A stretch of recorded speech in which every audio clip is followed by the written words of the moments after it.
Hello, welcome back to the Mr. Arsenal podcast for another Champions League watch-along. PSG versus Man City. The teams are just coming out now. Oh dear, it's all going down here. Fuck's sake, I just did this as well. One sec, nil. Fine, literally just fucking piss myself off now. Oh dear, it's all going peak tongue. Big up everyone in the chat as well already. I've got to deal with something now. For fuck's sake.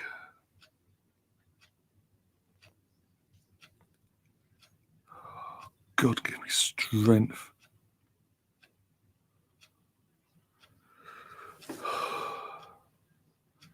Big up Steve, the two Steves in the chat, and Nathan.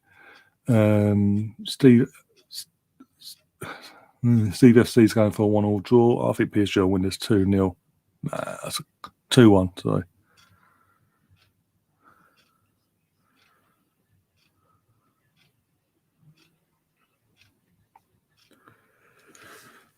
Oh, big up Jonathan. Sorry about this. My head's all over the place now.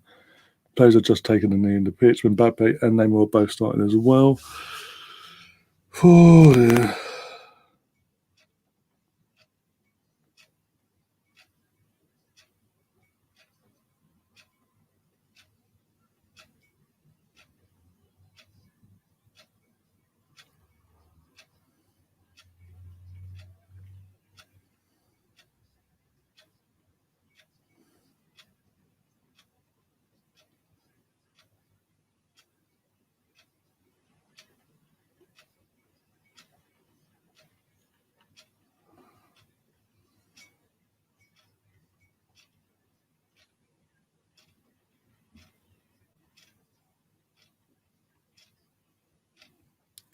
Fucking hell, this is pissing me off now.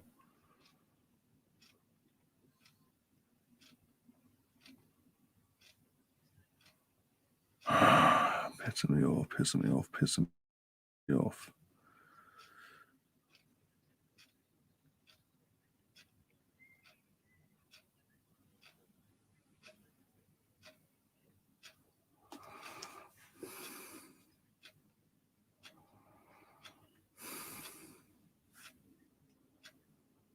Oh dear, I'm sorry, I'm literally all over the place. I do apologise. Game has kicked off. Fucking StreamYard, you bastards.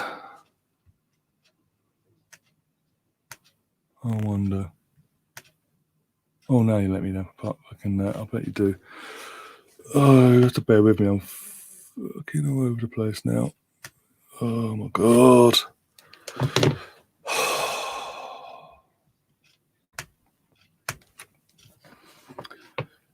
Great start to the stream. For fuck's sake. I'm going to die. Oh my god.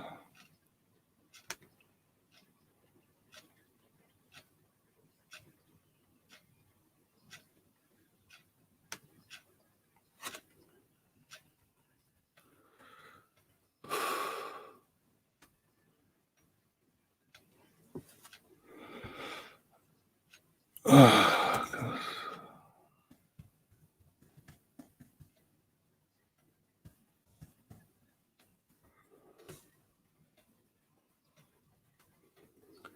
Live chat, thank you very much.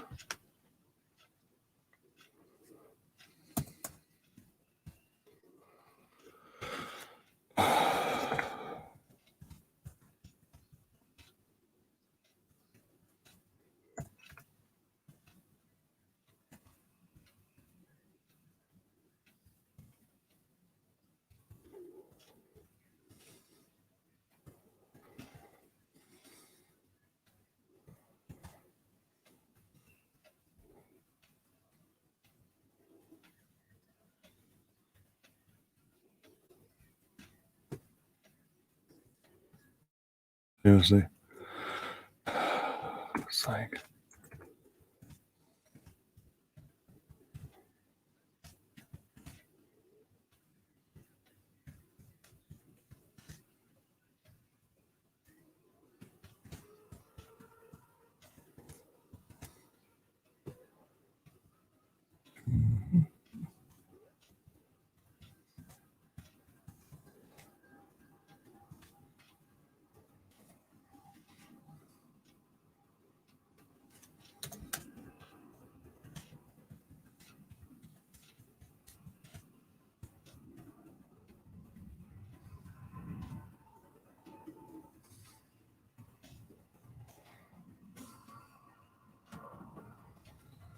Right. Fucking hell. Right.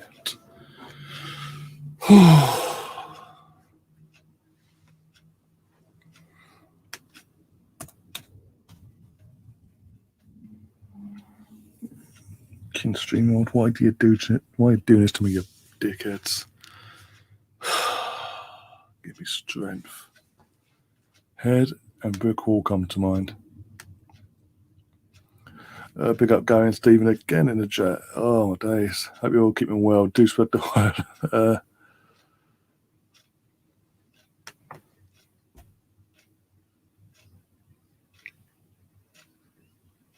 Okay. Right.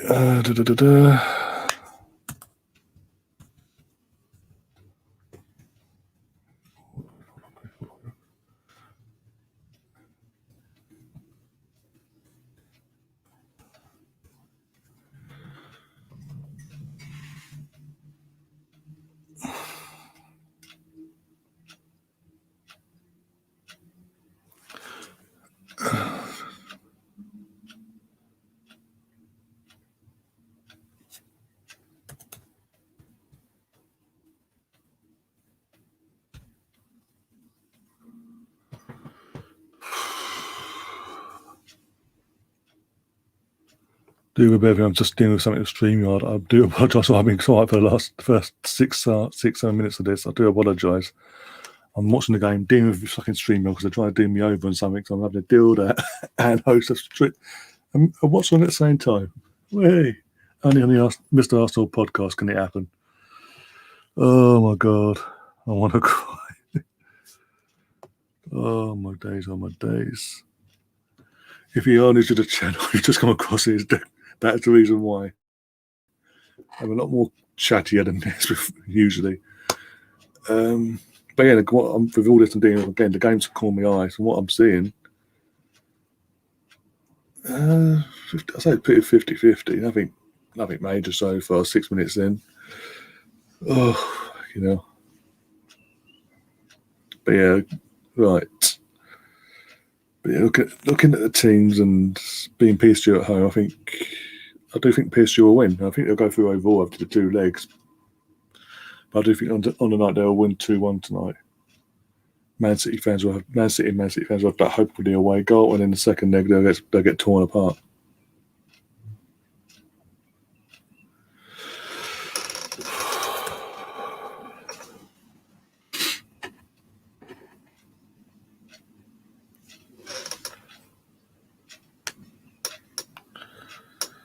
The same thing for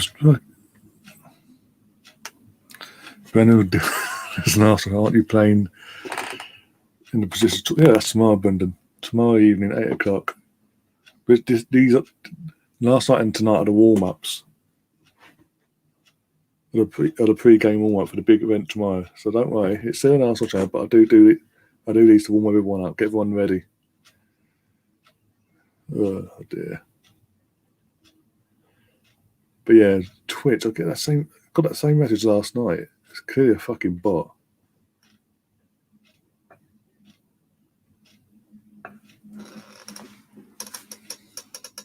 Anyway, you used to be. You're you got your phone out in the rain. You're clever, aren't you, Brendan?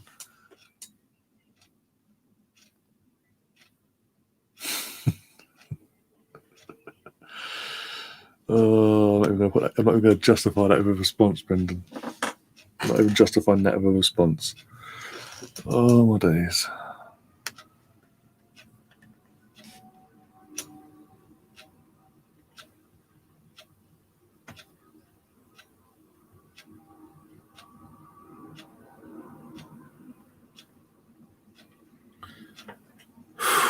Oh dear.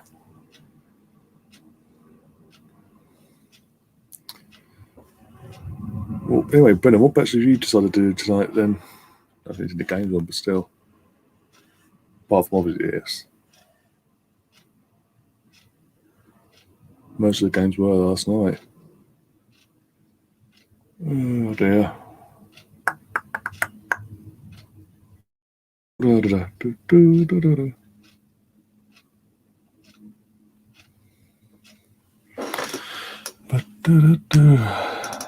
None yet. Yet being the operative word.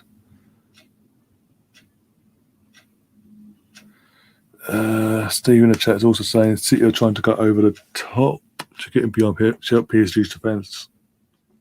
It won't work because they play with that. Because they're playing with that false nine, effectively a non-striker.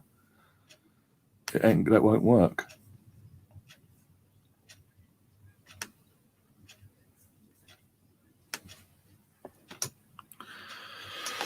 Whew.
Oh, Mark's joined us in the chat. Yes.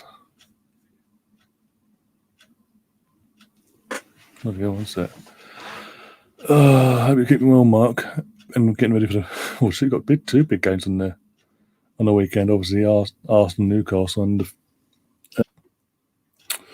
Old Firm. Sorry, on Sunday as well.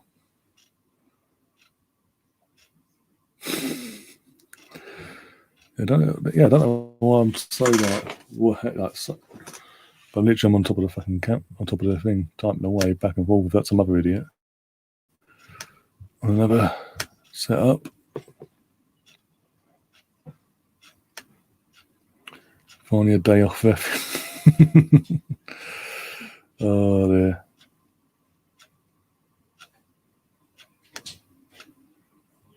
All PSG non-greedy, are we? Oh, saying that, that's it. PSG. I've got a block off there.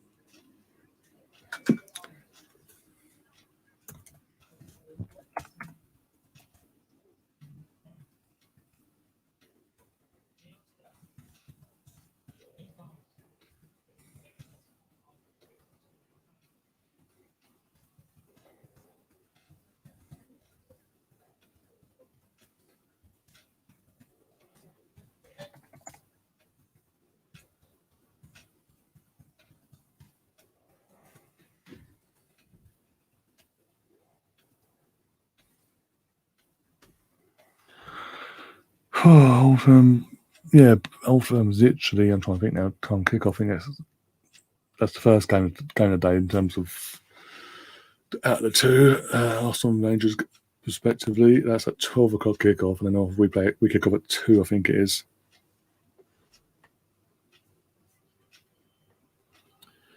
Oh my days! Oh my days! Arsenal starting 11 tomorrow could be interesting if the rumours are true about players becoming fit. That's what I did touch this earlier in the stream earlier on.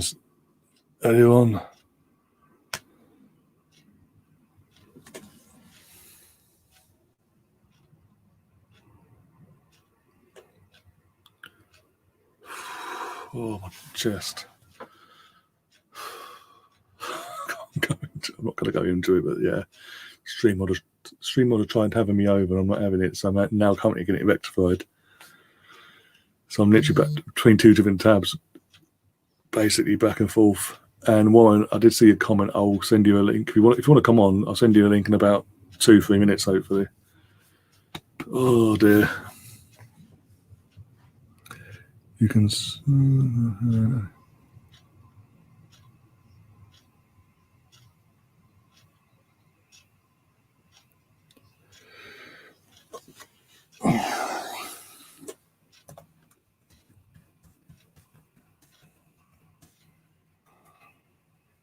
Oh, PSG scored. There you go. Akilios has a goal. Yeah, to be honest, their first, well, apart from one that was blocked a minute ago, that's their first proper attempt that was going towards the goalkeeper. Apart from the one that was blocked literally a minute ago.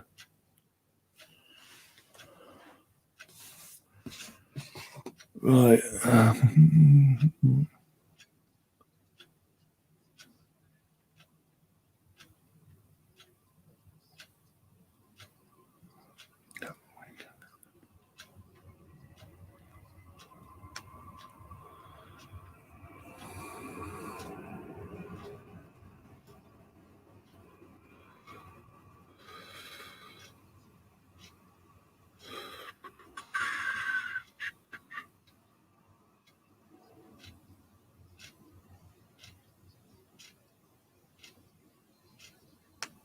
Monthly.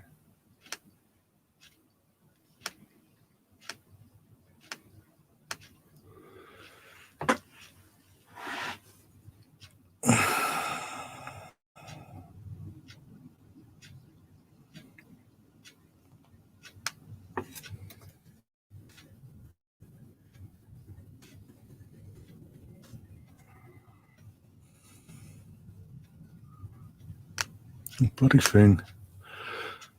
Yeah, I've got to change the score on as well. Yeah, so PSG get the first blood in this semi-final. It's going to be interesting to see how Man City respond now. And again, without a striker, an actual recognised striker.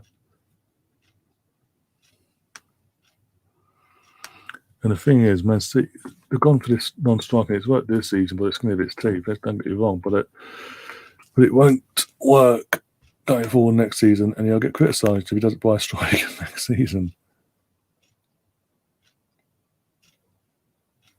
Good old boys one. Yeah, bear with me one. Once I dealt with something, right.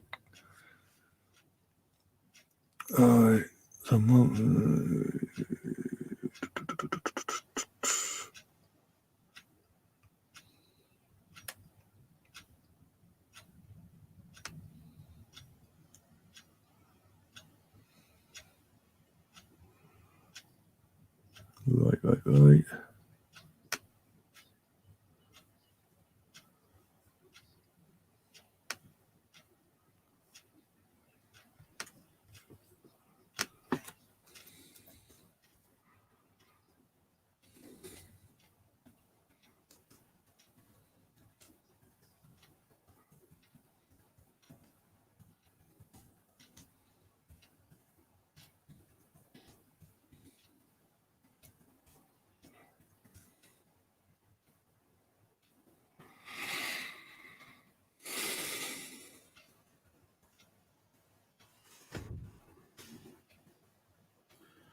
Oh, my days, getting sorted. Also, yeah, when I get you on one, I'll get your thoughts on this potential takeover from Daniel Ek or Eek.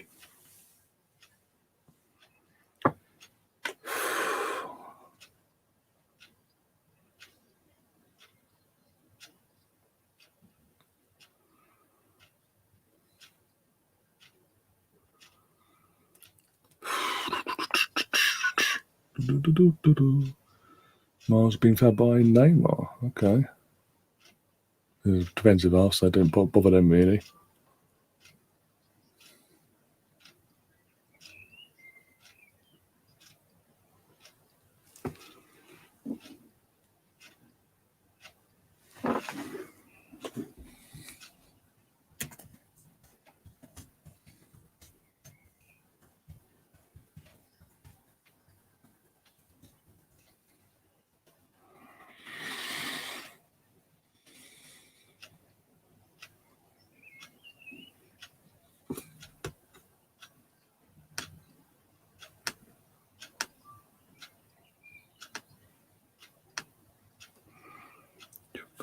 What?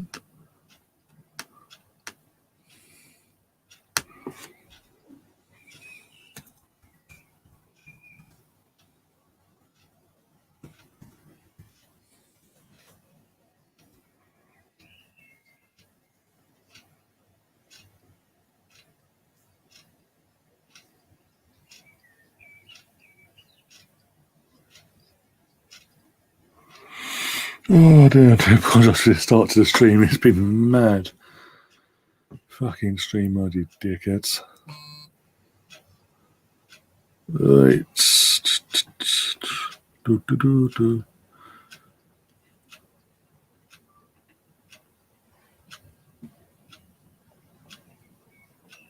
Right.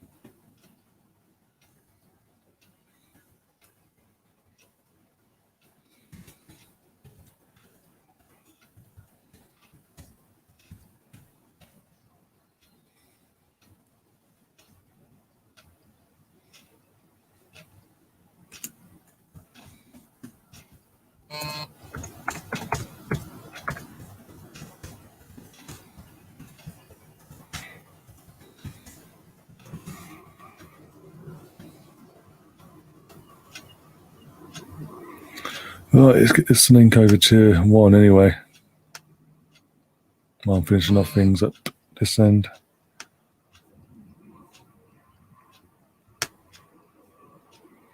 Ba ba da ba da da da da da da da da.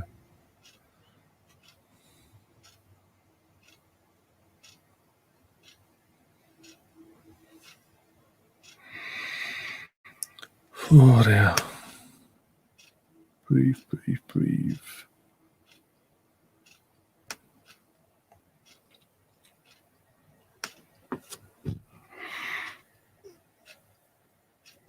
Try to think. That was it.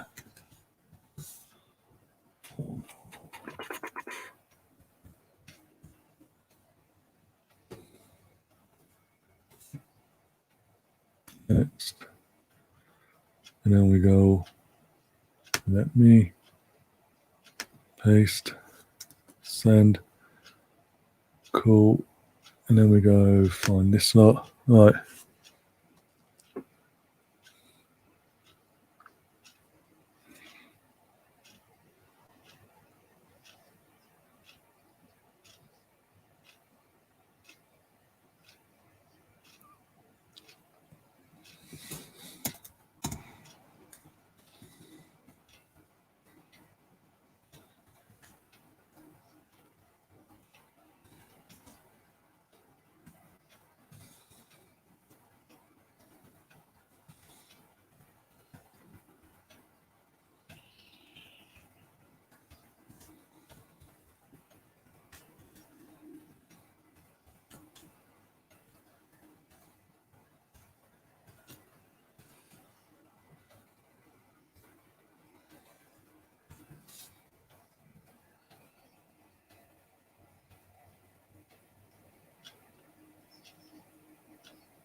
Right, here we go, Maxine.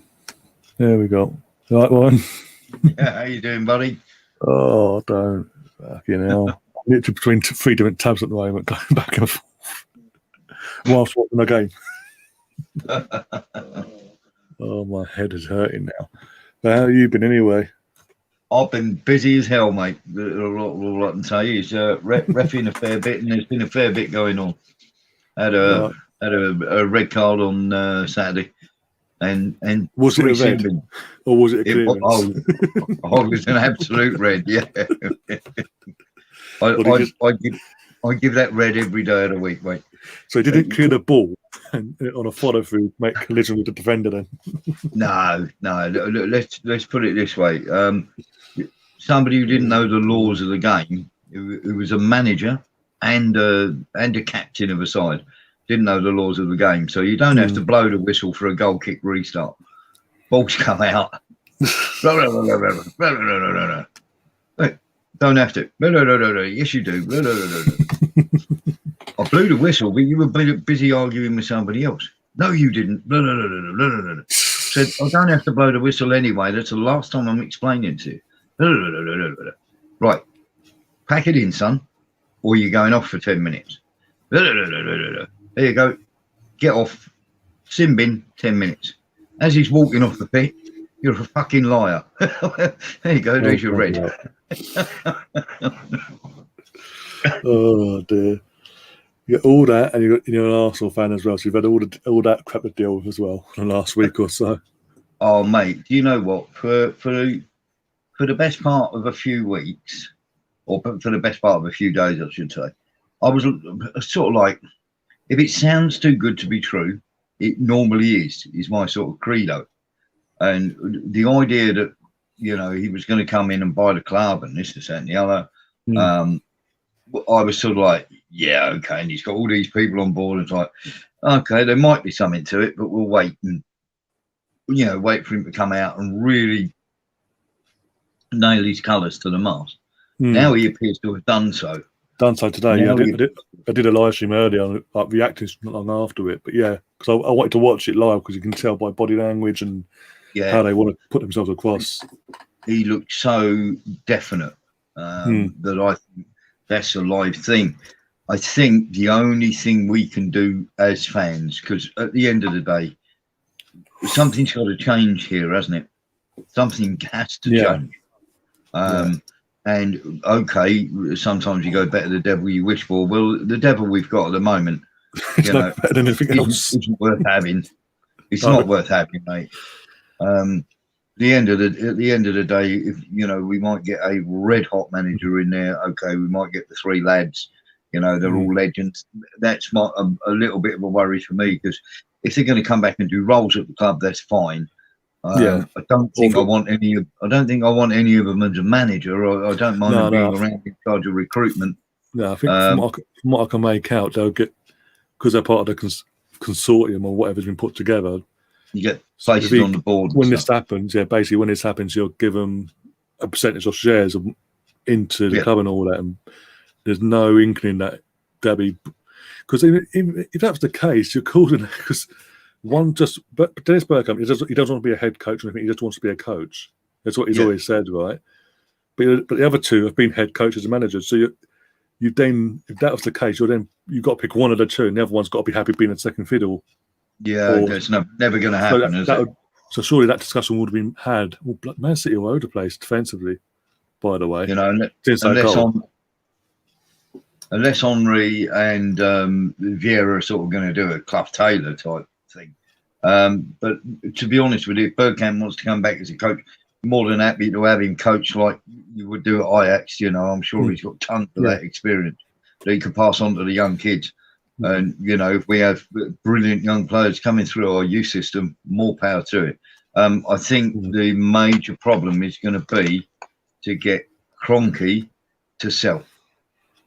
And that's going to have to be down to the fans. And if we want that, we've got to hit Kroenke in the pocket. And that means not subscribing to Sky, not turning up to games. I know that's horrible and a horrible thought, but if we want that, we have to make it so that his model, what he thinks the club is worth and what he's going to be offered for it, he sees that there's no real value in holding on to it. Exactly. I've already said in terms of going to games, I think the last game of the season, as it stands, fans will be allowed to go to a home game wise for home fans. I've said myself on here and the Chronicles of Laguna and all that in the last few days. I basically said boycott it. Don't, if you're a season ticket holder, you get given a chance to have a ticket. Don't apply for the sake of one game, for the last game of the season. Don't apply. Members, same thing. You might have a membership, but don't, for the sake of it, don't attempt it. Go do your protest outside. Turn up, do your protest in your numbers, and then go to the pub and watch it. Yeah, go to the pub. The pubs, the Tollington, the Pins, the Gunners pub, and all that. All the pubs in and around that they need your money. They've got beer gunners that need your money. You can watch the game now. They'll do it. They'll set it up that way that you can. Support them. They deserve and need your money more than what he'll ever do. It'll hurt him. And how embarrassing would that be? One of the half of the league can have obviously their fans in. 9 of them have no problems selling out their tickets, and we're the only one. We're the 10th one that can't do it. That won't. There's no one in there, bar the players and the staff and all that. That's it. Something that again, media-wise, I'm sending them a message to the media and everything else that we're not backing down, because we've had this before about the Kroenke out and this, that, and everything. We've always sort of stepped back off. They sort of go, oh, okay, whatever. There's no, but this time we've got someone that actually wants to buy the club. So that's what I've saying now. We've got to get behind him and help him and Beckham, Bergkamp, Henry and Vieira pursue and get this over the line as quick as possible. We've got to do our bit, because I've heard fans as well, because I've talked about boycotting, not buying the kits. And even I know Adidas, the money's already been given to them, but if the sales aren't there, then Adidas aren't making their neck to extend the contract, things like that. He's left with a white elephant then, isn't he? He's left with, I don't know, 100,000 shirts that he can't sell. So he's not making any money, and he might have got the money for it, but you know, if you're not getting a sale, all he's doing is paying storage, isn't it? Yeah, exactly.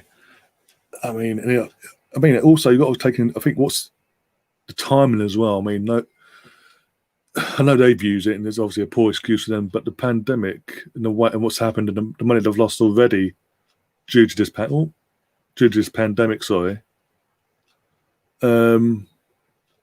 Maybe you'll just think of it, well, I can sort of cut my losses, make a profit. I'll serve a profit, so you know what? I'll cut my losses now, sell up, stay at home in the States and concentrate on the Rams, because that's all he does anyway.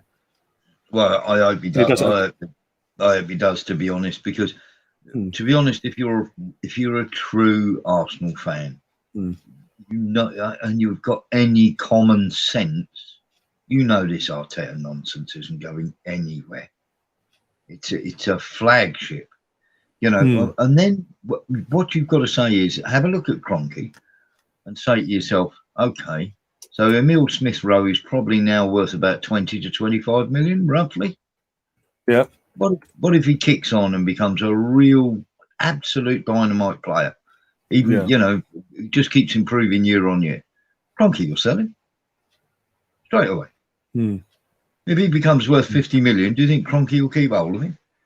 As long as his value, only while his value is going up, when he thinks his value is topped up, you sell him. He won't give a stuff about Arteta. He'll sell him out from under his feet.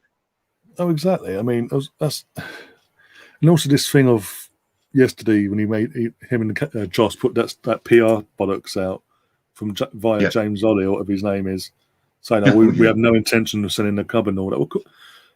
And think about it, I know my reaction last night. I sort of went off on one on here during the watch on because Brownie was poking the bear. But looking at it, it's like, of course, looking at it from a business perspective, of course he's not going to say, "Oh yeah, you know what, the club's up for sale," because he will not get what he wants. Then suddenly you're like, "Well, I've got that person. The seller's got leverage," and say, "Well, you don't really want the club, so I can get you at a cut price." Yes, yeah. I mean, whatever the club's valued at. I hope Kroenke just sells it for that, but he won't. He'll want his pound back. Well, obviously Daniel's all he said. He doesn't expect the first offer. Basically said he doesn't expect the first offer to be accepted, but he's got the financial funds are now there that he ain't going away now. He's going to persist and persist until he gets what he wants. I think we've got to do our bit to make sure that happens, and that means not. But I know it's going to be tough because everybody wants to go along. Everybody wants to support your club. Blackpool did it, and they did it successfully. Unfortunately, with Blackpool, it took them a whole year. But eventually, the guy got the message because he was his businesses were going down the toilet in rapidly. Well, Frankie in the chat saying as well, Arsenal fans have to make sure that all Kroenke sponsors like Adidas, Lavizzo, for example, all the others, Visit One or whatever, are unhappy, so they don't renew their sponsorships as well. So exactly, because that's another thing. He's talking about where's what was it? It was basically talking about our continued success and wants to build on it. And it's like, yeah, but we're 10th. That's what pissed me off, because we're not successful. We're 10th in the league. Yeah, what continued success would that be? Continuing to stay in the top half of the Prem. It's actual measure of success. I'm not exactly thrilled by it, I've got to say. I mean, would you be thrilled with that? Oh, hell no. If he stays manager, mate, we're not even finishing top 7 next year, I'm telling you. No, I've already said, this is the thing. I was doing the stream earlier, and I think it was Neil that asked me, if Arteta was to win Europa League by some miracle, does he stay? And obviously, you can't then. I've said, well, if he wins the Europa League, you can't really sack him. But yeah, you can. But you know what I'm saying, like. It's 2 trophies in the space of a year and a half of him being in the job. He's got his Champions League football and all that. The only thing we're only ever going to have a chance in is cups, mate, because he can't. That's what I'm saying. He buys inconsistent players who won't be consistent enough to get us in the top 4. This will be the board's. What I'm saying is, what the board will, the Kroenkes will say, "Well, we can't really sack him now, guys. Come on, he has one. He's got us back in the Champions League. He's met the objective via that way. Even though our league form's been shit, to say the least." But then Kroenkes that come to start the season, the Kroenkes there are still at the club or not, the pressure's still on him for the league wise, because he's then got to improve in the league. He can't just be a cup team all the time. He can't just rely on doing well, because what is it next season? Okay, we're in the group stage of the Champions League. We started off crap in the Premier League, so we're going to sack being off the Champions League and drop into Europa League and hope for the best in that. Well, we'll be seeded 3 or 4, wouldn't we, in the Champions League? But to be honest with you, if we win the Europa League, we'll be in the top part, because we have considered champions. That's how. In normal circumstances, we would be like the 3rd or 4th pot, because we haven't been in the competition for years. But they've changed all the seeding set up now, so the pot 1's just a champions pot, basically. Have you got us down as beating Villarreal over 2 legs? Up till this morning, no. And with the rumours, it depends on the rumours that we're hearing about Aubameyang, Lacazette, Tierney, and all the other injured players that are now all suddenly fit and raring to go for tomorrow. That's true. They start. And Jacques is not at left back, for example. We have a chance. It all depends on tomorrow's game, though. We have to come away with at least 1 away goal, if not 2. Emery's going to want us real bad. Oh yeah, I've said this from day one since the draw was made. He's going, out of everyone going, he is going to be up for it. He is going to be pumped. He's already playing little mind games here and there, praising certain players and then ignoring the existence of others. Yep. So yeah. I'll tell you something, mate. If it remains 1-0 in this, or PSG go 2-0 up, but if Man City don't score here, they're going out. Yeah, if Man City don't get them, Man City need a away goal will tonight. Score at them. Yeah, well, definitely. They'll absolutely destroy him. Yeah, Man City, like Chelsea last night, Man City need the away goal. Yep. Yeah, I thought Chelsea were the better side first half, but when I watched, it was dead. Because I got in late because I ref last night. No bother last night, thank goodness. But I ref last night, pretty one-sided game, and I got back in, watched the game. Wow, I was very surprised how poor Real Madrid were in the first half. Yeah, second half, fucking. Well, both teams just went to sleep. They didn't even bother. I mean, Madrid didn't bother at all, really, apart from the goal they scored. Yep. And I've got to be honest, I had Madrid to go. Not only go through, but win last night comfortably because of the form that they've been in since the turn of the year. But you never know. Yes. But the ball's the thing is now because of the away goal that they've got, the pressure is now fully on Chelsea, because they've got the advantage, is in they're all like 1 foot respectively in the final because of that advantage they've got. But Madrid will come out. Don't get me wrong, but Hazard will start next week now. Yes, I think so. Mark in the chat is saying he watched the Villarreal play Barca this week and just gone, and he says they were shit. Apparently, I didn't watch the game myself, but yeah, but you've got to turn around and look at that and go, we not exactly Villarreal, mate. Yeah, who's going to want to get injured just before the game, before the semi-final? Yeah, have you seen their promo stuff they're doing on? Have you seen their promo video they did on one of their Twitter pages or whatever? No. Basically referring back to 2006 and obviously what happened there, and we obviously knocking them out. And basically saying, "Oh, this is our year. This is our time to get revenge for that." Yeah. It's I mean, you've got to, before semi-finals come up and finals come up.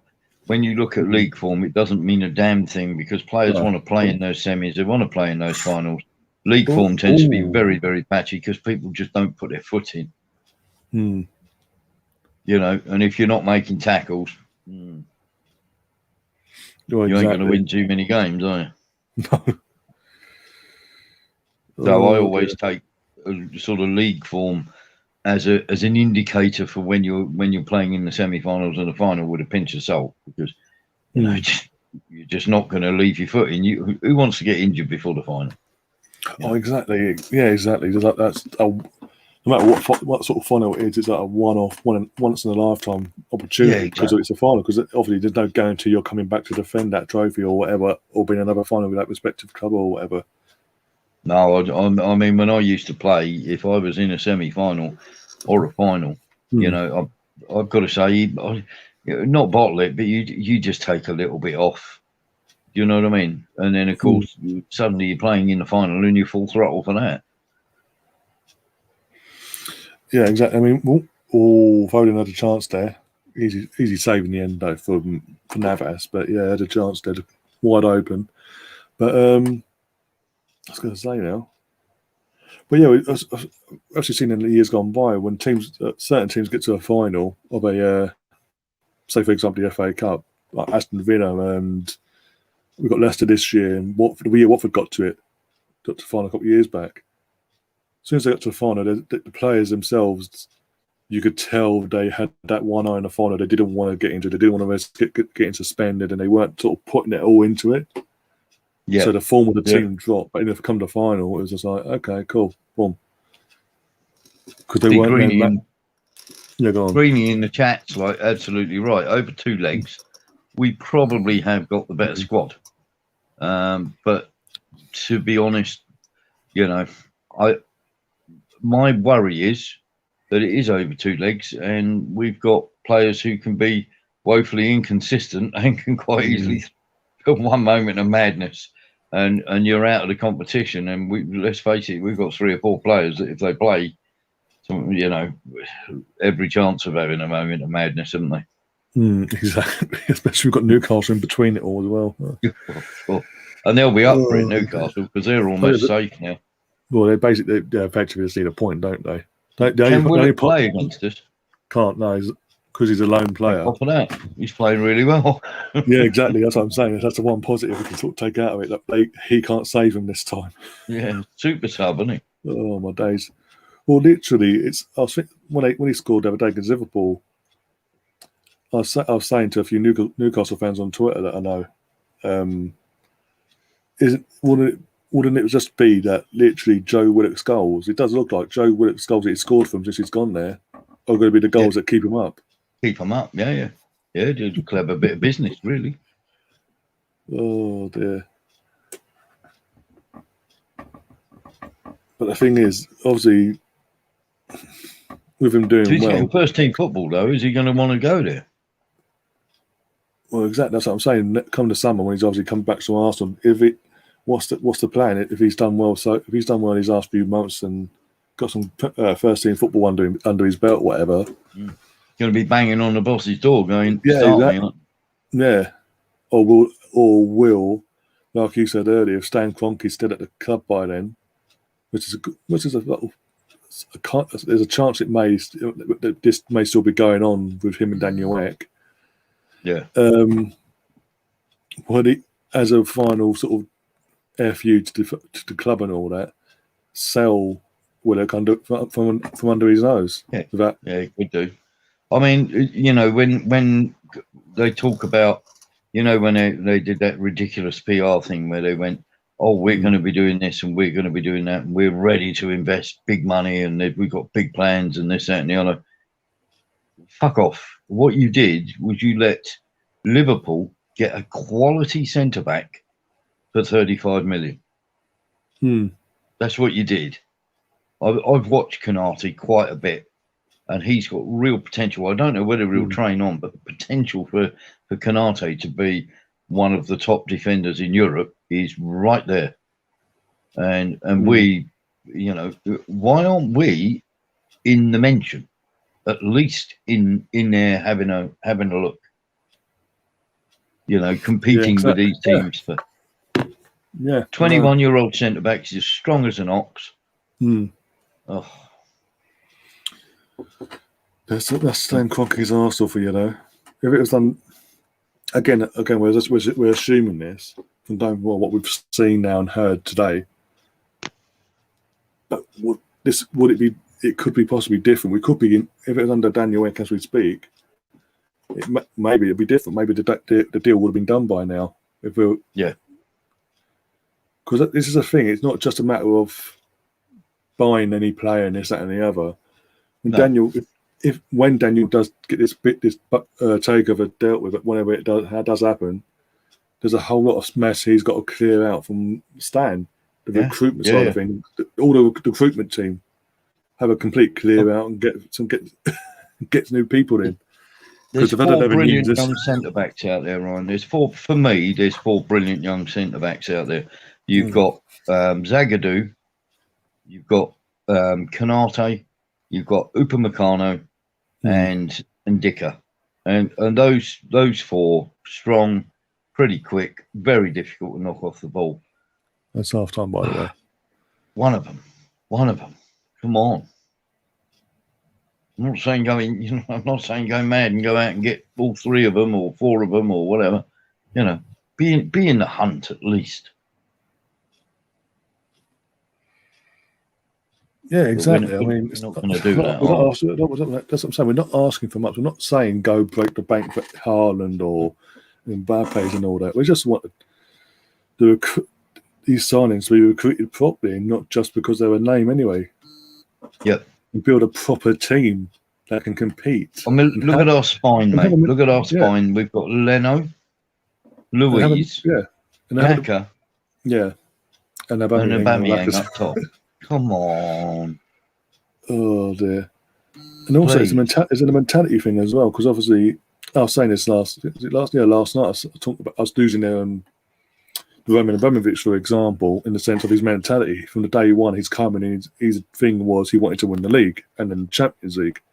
That was always from day one. And that mentality seeps through from him to the board, to all the setup there, to the manager, to the players, and the fan base and all that. And do us a favour, Ryan. Give Greeny a slap, will you? Seen what he's put in the chat. Yeah, I've seen it as well. Yeah. Fucking hell. They're our saviours. They're going to be our saviours, are they? Bloody hell, Mark.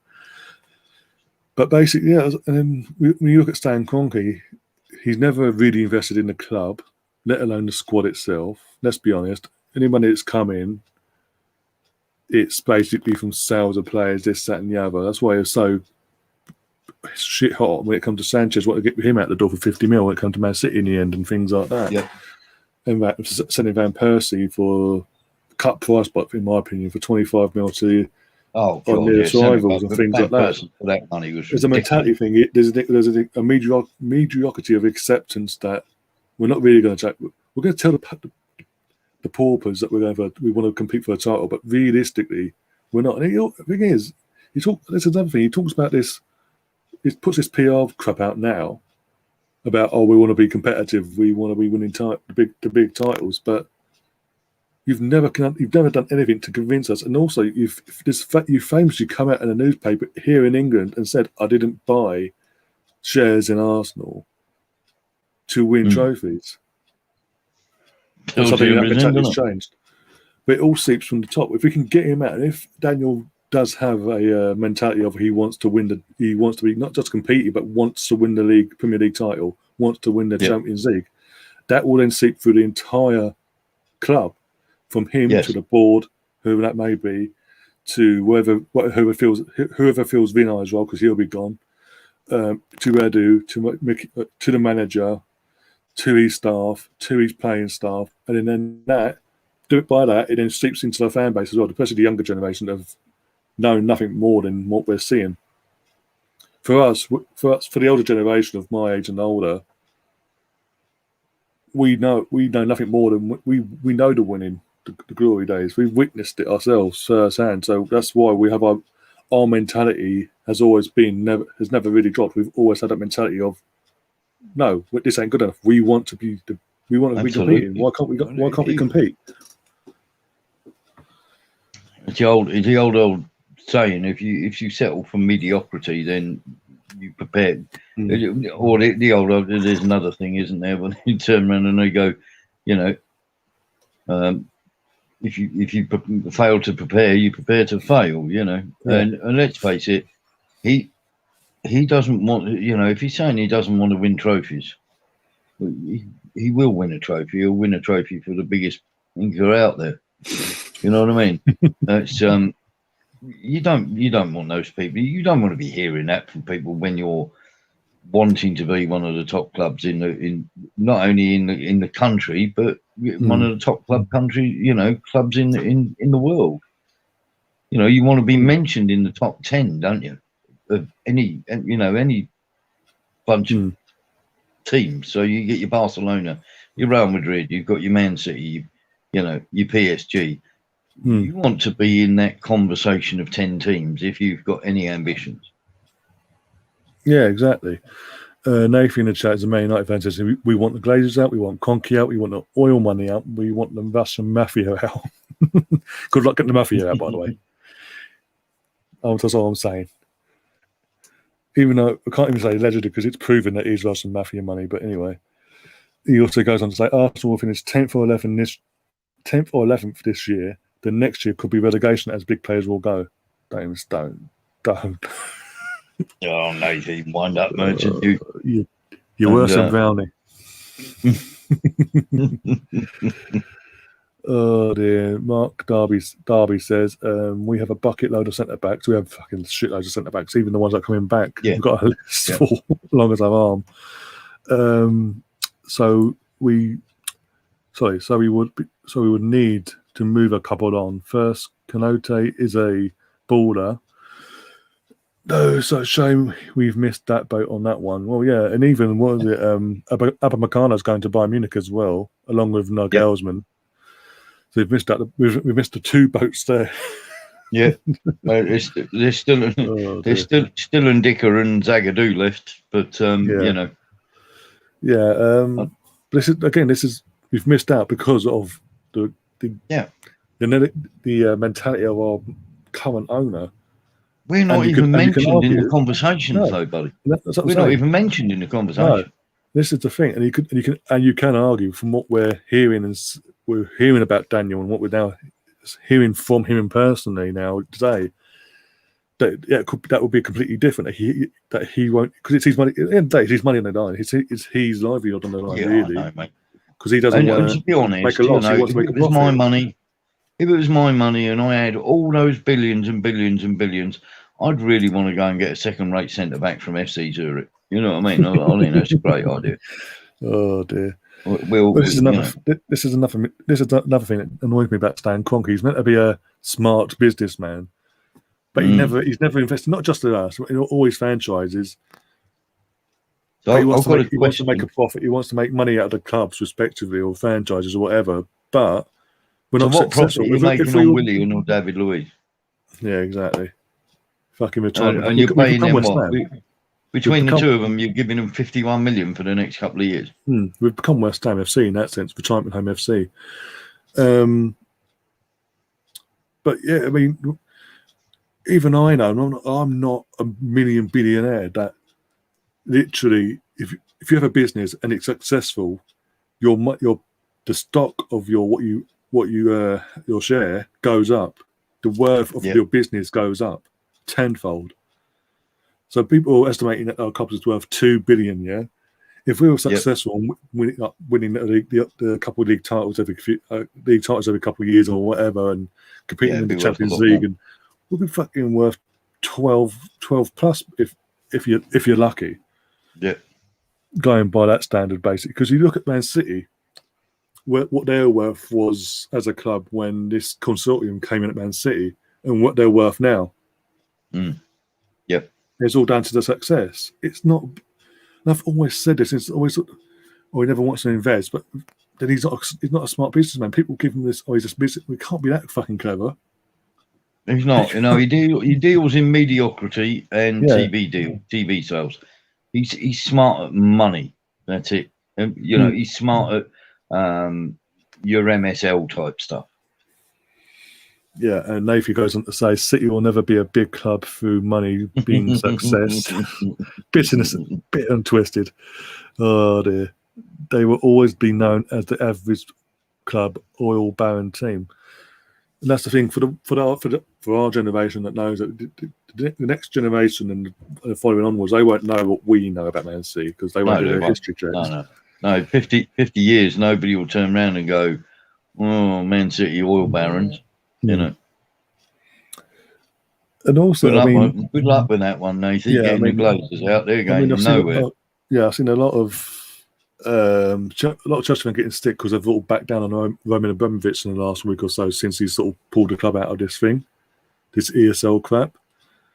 But they've got the thing is that the Chelsea fans are being smart because all Roman has to do is say, you know what, I don't need this. Look what I've done for your club. If you're going to be like this to me, you know what, he won't even sell the club. He'll just put it up for sale and he'll pull the plug and leave him literally hanging on and waiting for someone to come along and save him again.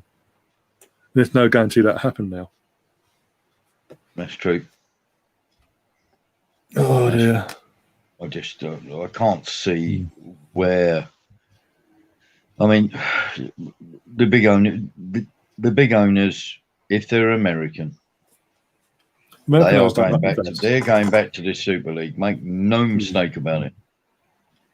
This is what I was saying. Literally, if the Madrid president the Madrid president would keep his mouth shut, Stan Kroenke and all that would hold on to not selling up because they'll think, I know what, he's gone. We're going to let it go quiet, like he did before. Go under the radar and pop up again in a few months' time. But the fact that Perez is still rabbiting on about this fucking ESL that no one's pulled out, that it's going ahead, like it or not. If Kroenke thinks there is a chance of it going ahead, he will stick with it and won't sell. I don't think whilst Perez, the thing is, the reason why Perez has been so vocal about it is because he needs this to go ahead because the president, the elections, because the elections are coming up in the next few months over in Real Madrid for their side of things. And he needs to do something to, as you said, get their financial stuff in order, and this will do it, which will then give him a chance of getting voted back in again. Yeah. Otherwise, because otherwise, if this doesn't happen, obviously he'll be voted out. Someone else will come in with obviously the debt around their neck, but then he's as it stands, the president of a format, but he doesn't actually run a club anymore. Yeah. And then there would others be like, you know what, we don't need this. We don't need to take that risk ourselves. You know what? And this is almost Stan Kroenke. He's not the only American owner that doesn't like to invest. There's a common theme of American owners in the Premier League. Look, every American owner, obviously our guy, Liverpool's guy, Man United's, the Glazer family there. I'm trying to think who else now. Who else is it? There's someone else, I think. But basically none of them actually invest. They all sort of act with the same mentality. Spend little, save more for them, basically, putting it more in their pocket. I mean, the debt that Man United inherited straight away when Malcolm Glazer, the dad, actually bought the club before he died and all that, and gave it to his sons. Yeah. Straight away, because of the debt he had around his neck, forcing this deal through. They're massive. I think, what was it, Nathan was saying earlier, they're in over £2 billion pounds worth of debt because of it. It's growing by the day.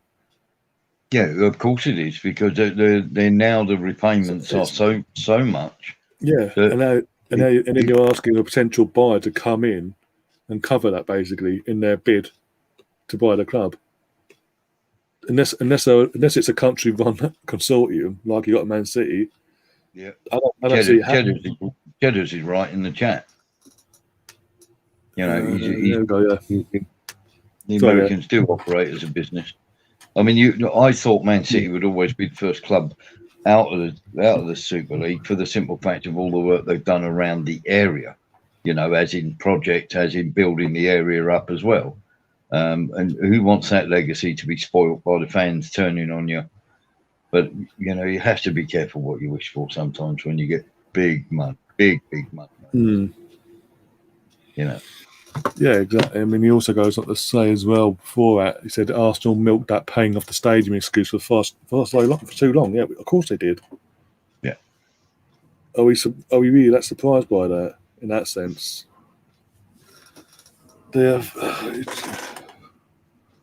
still, and every now and then they bring that up every now and then as well. It's just like, come on, you've either paid it off or you haven't. Just piss off. It's like, you know, when you talk about the Madrids and you know, all those having a go, but the money that they have spunked down the tubes now, you know, and they need at all times that money to be flowing in. Yeah. You know, when it's not, that's a real problem, because then what happens is you have to go to the banks for another loan, and the banks are going to want their pound of flesh, so the interest rates on that loan go up. Yeah. Not a good position to be in.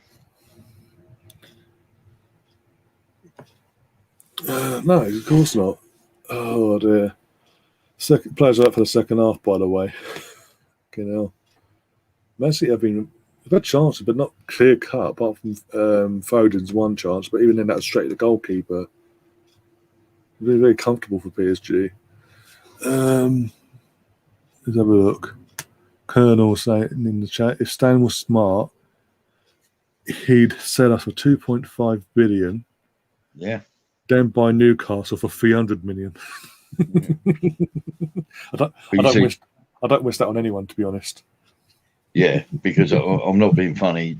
First of all, it's probably going to cost you about 1.5 billion to buy enough pots of paint to cover up Sports Direct stickers all over the roofing.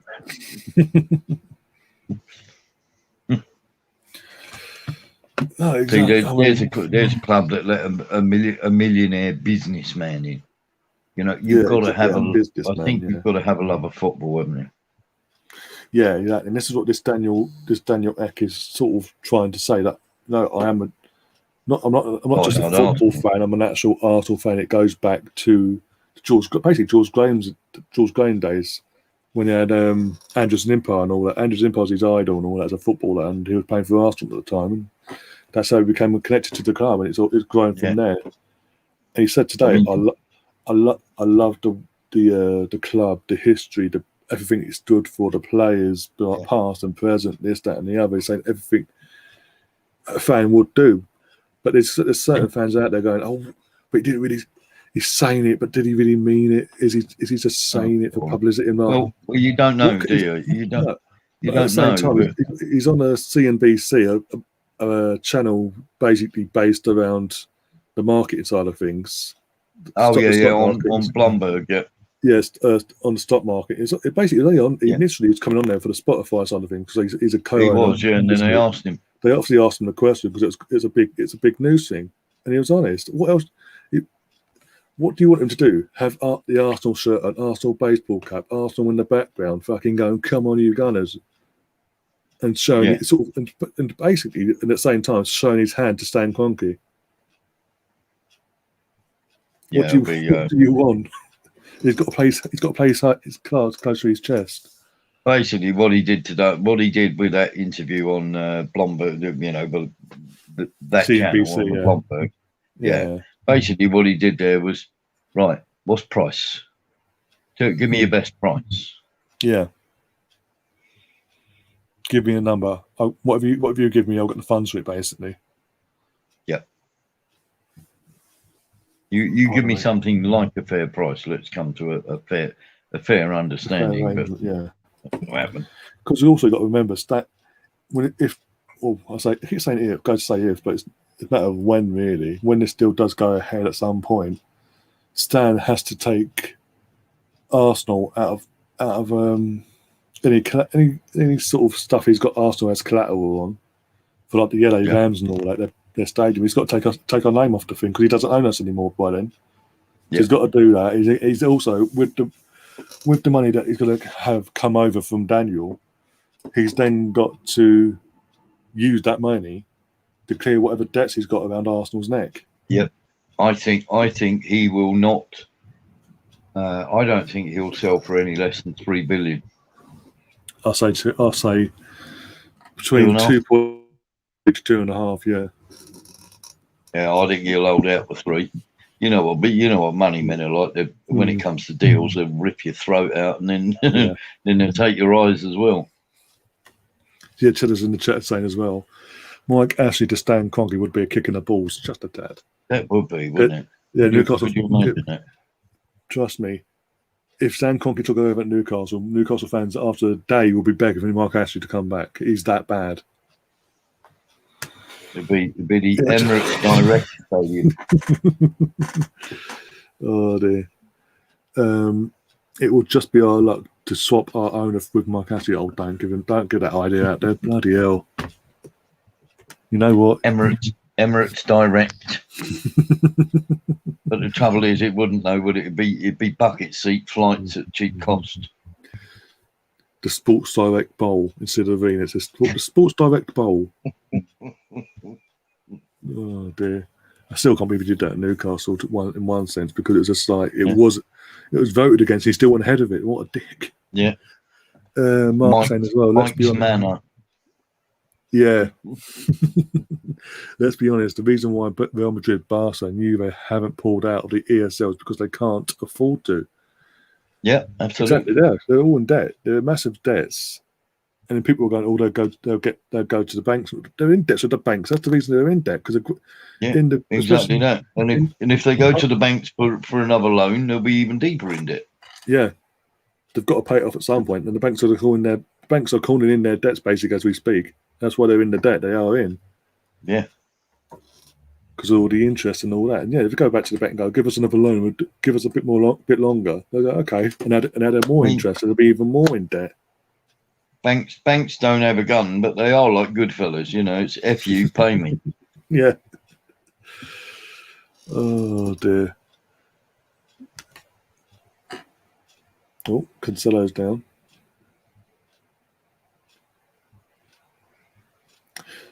If Man City get knocked out of this over the 2 legs and obviously don't win it for a 5th year under Pep, it'll be 5 years under Pep now. How much longer did the owners give him to give to? Mate, I've said it time after time after time. Don't win it this season. I mean, he's a failure. He's a failure already because he should have won it. He should have won it far more times than 0. Yeah, we've discussed it. We've discussed that side of it already. But yeah, it's like how much more could obviously give him a 2-year extension. Was it a 2-year extension during the season? Yeah, whatever it was.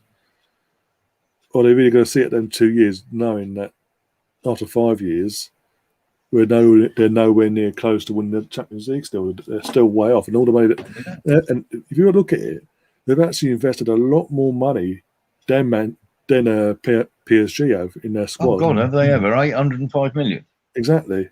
So realistically, on that alone, they should be getting through this tie and winning the Champions League. Not just this season, but other seasons. Like last season, they should have won it as well.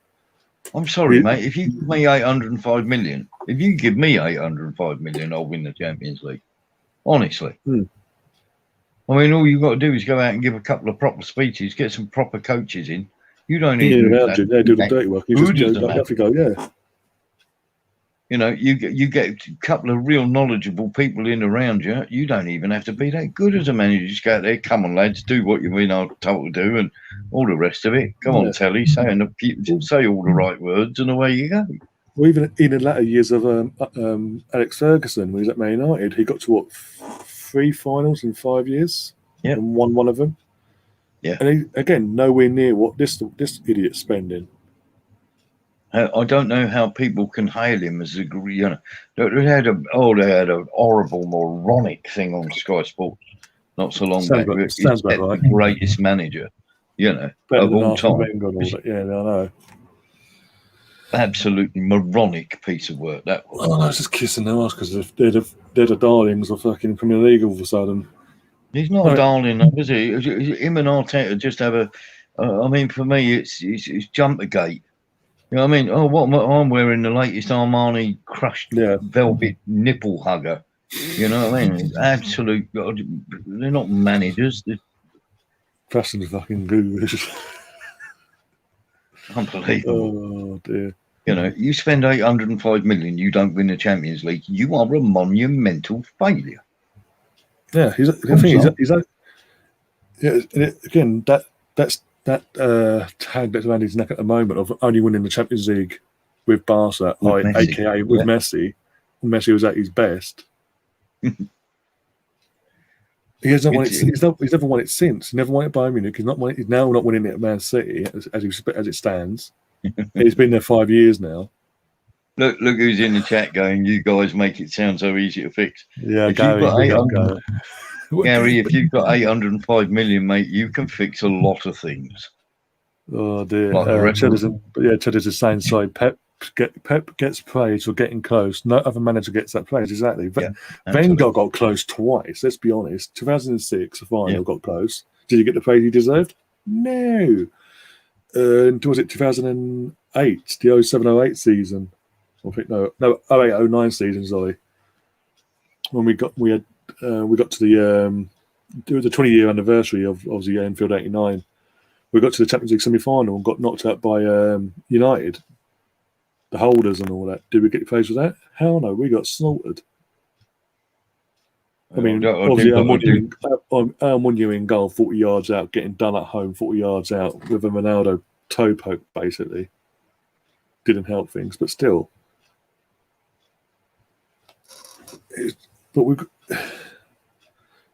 Even Ferguson never got this much praise. No. And Ferguson built both managers, Wenger and Ferguson, did build teams. Built a couple of teams, yeah. Yeah. You know, that were competitive. Obviously, Wenger fell off a bit later, a bit sooner than expected. Yeah. And Ferguson just held on, and once he knew things weren't going to get any better, he sort of went, "Okay, I'm out." Yeah, I'm out of here. I mean, you had Ferguson, you had Wenger, you had Clough. Yeah, these were all really, really top, man. Yeah. This is another. Frank in the chat says the Thai owners at Leicester City have performed miracles. You look at it, they have. But it's been down to literally good recruitment, and also it's not just that. They've put money back into the community as well, in the local hospitals, in local charities. They've given back to the community, so there's a bond there between them and the fan base straight from the off. And obviously, then 2016, what happened in that season sort of built that bond even stronger. Pardon me. I mean, they win the FA Cup this year and get Champions League football. Yeah. Oh, they've done fantastic. Yeah. But they've got a good manager, haven't they? Let's face it. As much as Celtic fans hate him, it comes down to it all goes back to the owner and all owners, and the fact that they didn't just we won the Premier League. Okay, but we've won that now. We'll just sit back and sort of hang around in the table for a few years and hope for the best. They're sort of built on that. They didn't just go, okay, that's cool, whatever. Yeah. Well, I mean, you look at, I'm not being funny, Ryan, but the Guardiola thing. The reason I've got such a downer on Guardiola is he spent all that money and not won the Champions League, but also he's been part of the reason why we've been foisted with Arteta. Yeah. You know, if Arteta wasn't working for Guardiola at the time, you know, all seeing, all great, Mister Pep, what happens then? Well, Mecca want to Does get he get the mentioned. job? Probably not.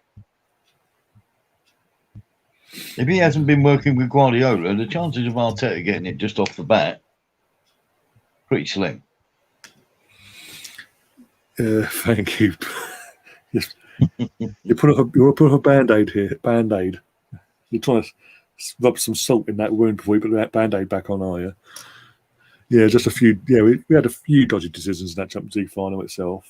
Yes, We've discussed it before. I keep going over it again. It's repetitive. Absolutely, It hurts too much. Oh dear. And that was another thing. I think I said it last week amongst all the ESL before we'd actually officially pulled out. I was like, the owners didn't consult the fans, and they're taken away because most of my life we've been in competing in Champions League or European football, mainly in Champions League for 20 odd years. So there's always that chance of we could be the first team in North London, but that went to Chelsea in the end. But it still had a chance of being the first team in North London to win the big Champions League trophy.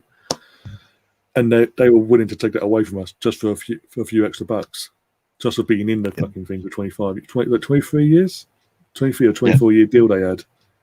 I mean, don't get me wrong. I knew some bad times. There was the wonderful times of the late 60s and the early 70s, and then the dross that came around about 73, 74, and then the rebuilds. You know, which was brilliant, and you had some quality players coming through, and how much fun that was in the late 70s and early 80s.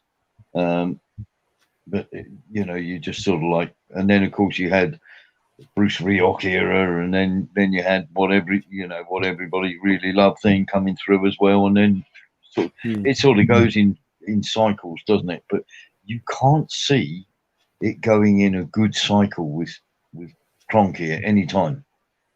I mean, I've said this tons of times. We'll never make top four with Arteta.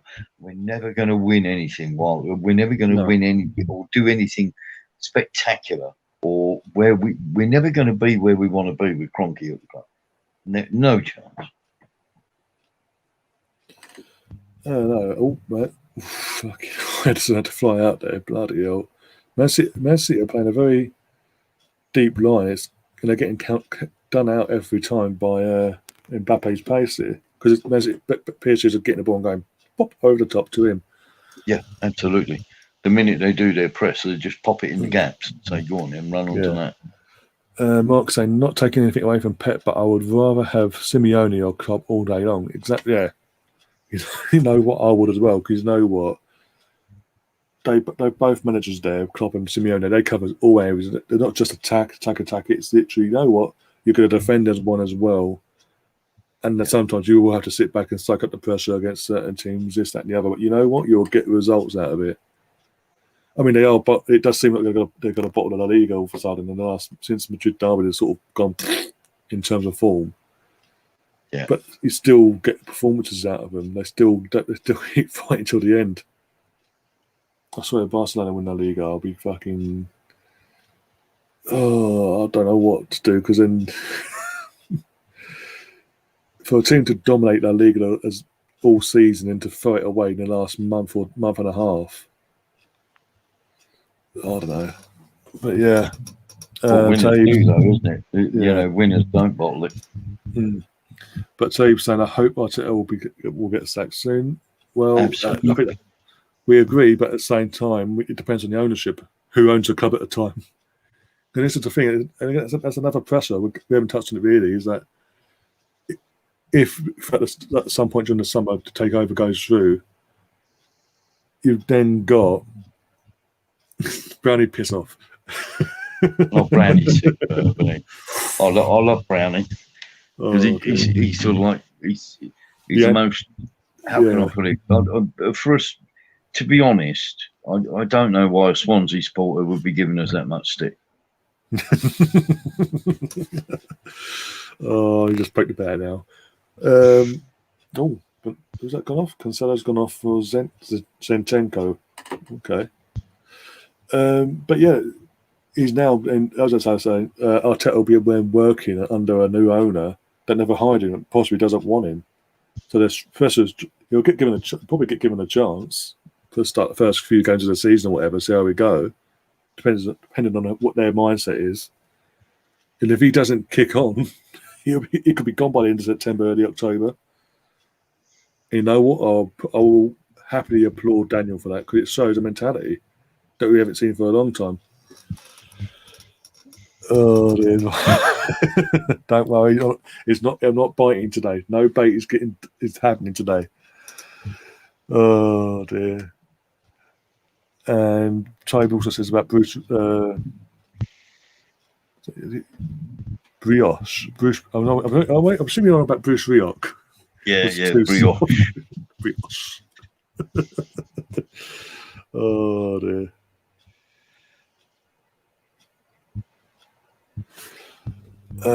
Brownie's asking, guys, serious now, have Streamyard been messing you around tonight? Kind of. I've had to deal with it. Literally, at the start of the stream, you'll go back and watch it. I was literally like going back and all different tabs for what went on. Because I'm not going to go into it because, I'll public anyway. I'll talk to you privately about it. But I've had to deal with it off whilst live, basically. It's been dealt with now, but a fucking ball ache. But I also had a Brownie, you're the sort of guy that I would expect weird stuff to happen to most evenings.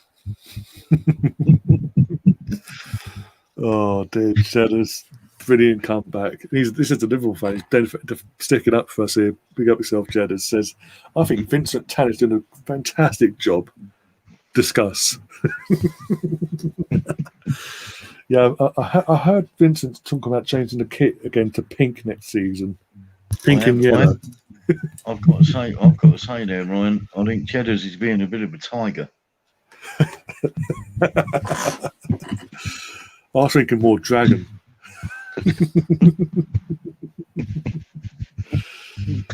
Oh dear. See, Brownie, you're not getting the reaction. You're not getting the reaction you wanted, but you're getting it back. You're getting the bitchiness right back at you, basically. Oh dear! Come back to us, Brownie, when you're in Premier League again. Yeah, you actually survived more than one season. They'll be all right, mate. They'll be all right. Oh dear! I think they'll be up there next season, Cardiff, in the top six somewhere. I can't exactly say where, but I think they will be amongst it all. I say Brentford will be amongst it all as well because they won't get promoted now. They will not get promoted via. City have scored, got the away goal. Ugh. That's a bit of a fuck up. Kevin De Bruyne with a goal, but it's a bit of a fuck up there. You'll see it. I don't know if you've seen it yourself. The Man City have got the away goal, so there you go. Back the ties in their hand now. All of a sudden, that wasn't good goalkeeping. No. Just going to see that again. 1 second. So, the ball comes out to Zinchenko. He passes it to Bruyne. He just literally goes to. He basically lofts it in as a cross. It wasn't even a shot. It was a cross. A cross into the box, basically, like you would from a free kick, basically. That sort of thing. It wasn't a shot. If anyone's not watched it back later, you'll get what we mean. And no one gets near it, and the goalkeeper Navas has had an absolute nightmare there. Far too late reacting. Well, it's not even like he's had to scramble across the goal. It wasn't in no pace to it. So he could have if he put his arms out and sorted his body out, he gets to that. I think he thinks it's going wide. Because he doesn't really go for it, does he? I'm just wondering if he didn't go for it because he was busy counting all that Saudi money in the back of the net. Yes, to be fair, Steve, start of the stream, Steve did say it'd be a 1-1 draw.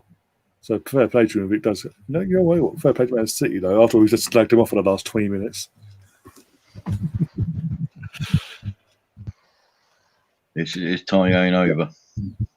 Nah, put it that way. But Gary's saying as well, Kevin De Bruyne's cross drops and goes into goal. Oops. Basically, that's basically the gist of it for anyone that's not watching the game. or watching this back later. Oh dear. What time are you back tomorrow, Bob? I know you're refereeing tomorrow. What time are you back? What, tomorrow? Yeah. Yeah, I should be back by, because it's an early kickoff, so I should be back by 8 o'clock. Yeah, kicks off dead on 8 o'clock. So I'll send you a link. Just join me when you can, if you want. Lovely. Cheers, mate. I'll try and get back early. I'll abandon the game if it gets too dark. No, can't see anything. Can't see. We've kicked off, so I'm going home. I just hope I don't get a dip head like Saturday. Yeah, exactly. Mark, why are you saying this? Because it could happen tomorrow. It says, imagine Leno doing that tomorrow night. Fucking hell, he'll get ripped to pieces. Greeny Leno ain't playing tomorrow night, mate. You wouldn't dare risk it. It'll be Runnison. You do realise who our manager is?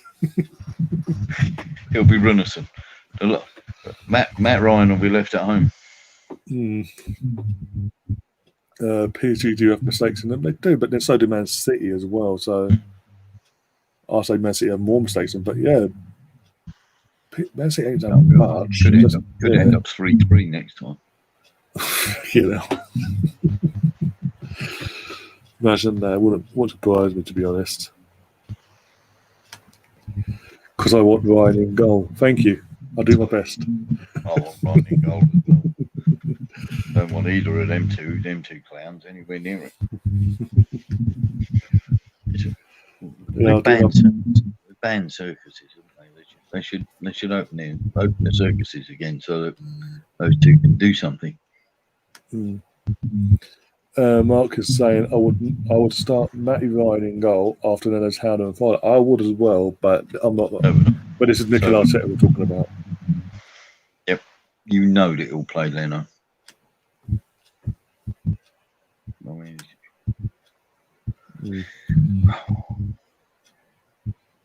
Harsh but true.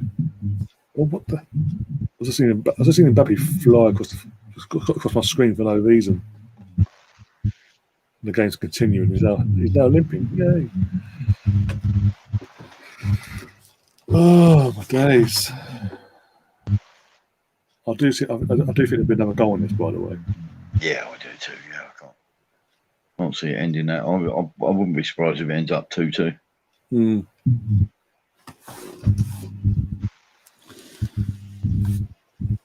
Oh dear.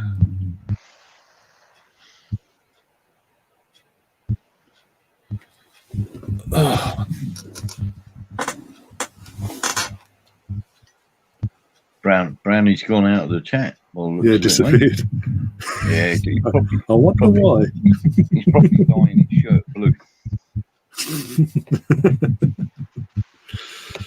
Getting that Chinese dragon tacked onto his arm. That's what. He probably can't pick up the remote and text back at the moment because he's too busy holding the chopsticks with both hands. Oh, days. Oh. Leonardo, that's his name's been booked. Chester hasn't started out a form players time after time. No, you haven't done it. Yeah. It's not like Arteta started. Yeah, just ask Willian. Yeah. He's got to be sleeping with Arteta. There's no other explanation for it. What, Brownie or Willian?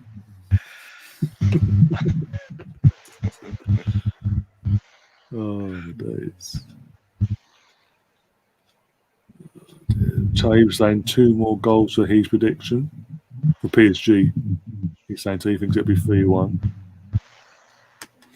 Frank is saying I heard Edu recommended signing Willian and Arteta agreed to that suggestion. If that's the case, can both piss off. Oh, there you go. Let's see what happens in this free kick. Both De Bruyne, Gundogan and Mars are standing over it. Mars is going through it. Goal. What was that again? Goalkeeping from the the wall was pathetic, but still the goalkeepers would be getting to that. Well, we spent 20 minutes taking off Man City. They could go through now. We've got 2 away goals. 2-2. This tie ain't finished. This tie could end up 5-5, to be honest. Oh my days! Good free kick, to be honest. Good free kick, but again at the same time, I mean the wall just dismembered in half. Basically, it's a split. But again, the goalkeepers are doing that better than that. I'm sorry. The wall opened quicker than Katie Price's knees. Oh my god! Allegedly. Poor Katie Price sees it comes after me. Oh dear. No, that's something you don't want in your worst nightmare. Hell fucking man, Jesus Christ. So we've got 90 minutes to go, everyone, and it's 2-1 Man City with 2 away goals they've now got. So it's pretty much advantage to them now. PSG are cursed, says Dave. Their keeper's got Renaissance disease, hasn't he? He's got something. Brendan, my brother's taking the piss now. Ryan, is that... Mate, if I was in goal, I would fucking stop both goals going. I'm sorry. Fucking, come on. Literally, if you're walking in one place, you position yourself in half, literally, in a certain position. So you're covered, basically. Pressing a free kick like that, you cover yourself. Oh, dear. We should sell Leno. Sell him Leno. Yeah, if I cut down, I was a 50 mil. Oh dear. Maybe we can turn around and tell him that Runnisson's really good. Yeah, he's this fantastic goalkeeper all from Dijon or Zizot. Whoever in France basically has been relegated, by the way. He's a fantastic goalkeeper for number 2 for Iceland as well. Fantastic reflexes, abilities, catching abilities are absolutely phenomenal. How much do you want? How much do you want to buy him for? 25 mil? Deal. Buy. 24 million pound profit. That would do nicely. Oh dear. Good evening, Russ. Oh dear, Russ. Actually, it is Unai Emery coming back, Mr. Good Evening himself coming back tomorrow next week. Do you fancy coming on tomorrow and being our very own Unai Emery? If you're good evening. Oh, Gary's hitting the nail on the head. Since you guys mentioned how poor Pep is, this has happened. Pick him up now. Surely that should be good evening, everyone. Oh dear. Let's see the magic works in reverse. Okay, he's fantastic. He's a god, Pep Guardiola. What? Yeah. Oh dear. And I love his Argyle sweaters. Exactly, Chudders. Oh dear. Says we all bitch about a bunch of schoolgirls, and this is what we get straight away. Fucking hell, PSG, you had one job. Yeah, no problem, Russ. We'll do a chat on WhatsApp and all that, privately and all that. I'll send you the link if you can make it, and if you can't, you can't. But the options will be there anyway. Can you imagine if Man City do win the Champions League with Guardiola? Oh my God, the love. After what we've just said as well. Oh, the love the best from the media will just be, He will be regarded as the greatest manager of ever graced football, full stop. Yeah. Like people like Jermaine Genius. Oh, don't give us on Jermaine Genius. Or Danny Murphy for that matter. Or Danny Murphy. Do you know what? You're talking about Danny Murphy there. And I know a fellow referee I played cricket with. I won't mention him by name, but he used to referee Danny Murphy when Danny Murphy was on his way up. And you hear Danny Murphy banging on about this and banging on about that. He said that every time he had Danny Murphy, he booked him because all he did all game was bitch and whine at the referee. Yeah. And he did him in 8 matches, 9 matches, and he booked him every single time. Sent him off once, booked him every other time. Yeah, sounds about right. Danny Murphy going, don't get in the don't do this with a referee and don't do that with a referee. It's like, Really? Yeah. Oh, don't even get me started on Danny Mills either. Oh, God. Absolute moron. So bitter. Yep. How many years it's been since he played against Arsenal? He's still bitter and twisted. Because on me one time done him up in the defensive corner, like boom. I'll pop it through your legs and get around the other side and get it. What made it even better is Henry just carried on and done what he did and went wrong, basically. And Danny Murphy stood there like hands on his hips, looking towards the linesman. Surely that's a foul there. I'm like, for real. Unbelievable, isn't it? Apparently, there could be a red card in this, but apparently, Steve said there could be a red card for PSG. Garner Gaya from Everton, midfielder. That's a red. He's getting the red for that. Because it's VAR, so it will do, yeah. To be fair, this is the thing, I'll big up UEFA, even though we have their disputes, he's going straight off, isn't he? Yeah, he's gone. There's not even dispute, there's not even waiting, he's gone. There's not even having it checked. He's like, no, you're off. So PSG now down at 10 men. Down 2-1 down, 10 men down. Oh dear. Suddenly, oh my God. Go for it. I know slow-mo makes it look worse, but yeah, no, the ball's already gone. It's a red. Yeah. But I was going to say, we've had the little, I was saying about VAR and UEFA, with UEFA side of it. There's been the little disputes we've had about penalties, soft penalties given. But apart from that, we don't have half the fucking shit we see in the Premier League. We were on a hide into nothing, weren't we, really? Because both of us are not big Guardiola fans, but then again, we don't want Pochettino winning it either.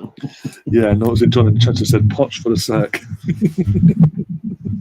Imagine that, literally gets brought in, getting knocked out by this side. He's like, no, you're out, bye, fuck off. Harry Kane not good enough. PSG when he had the chance, could have played alongside him. I think if Poch, obviously, assuming Poch doesn't get sacked in the summer, I think he does go to PSG this summer. I think because I don't see him staying. I don't see him. If he's to leave, he won't stay in the Premier League because Man City they can afford him, but they don't need him in that sense. Even though Aguero's going, they don't play with striking normally, so they'd be on the bench most of the time. And no one else really needs him in the Premier League at the moment. That can afford his demands and all that.